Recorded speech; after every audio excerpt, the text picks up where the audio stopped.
जय जगन्नाथ। महाविश्व संक्रांति और पणा संक्रांति अवसर में समस्त को शुभेच्छा और अभिनंदन। जी जेहेतु हनुमान जयंती तो आमे सब बाहर टिके मंदिर दर्शन करी ऋषु घंटी बजेबार व्यस्त अच्छी। प्रथमे गलु आम इष्ट देवी बुढ़ी ठाकुराणी माँ मंदिर से दर्शन कलु।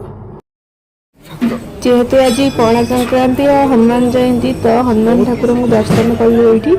ये नना ऋषु को नहीं कोलर बसई पूजा करेले शिव ठाकुर गणपति बाप्पा मोरिया।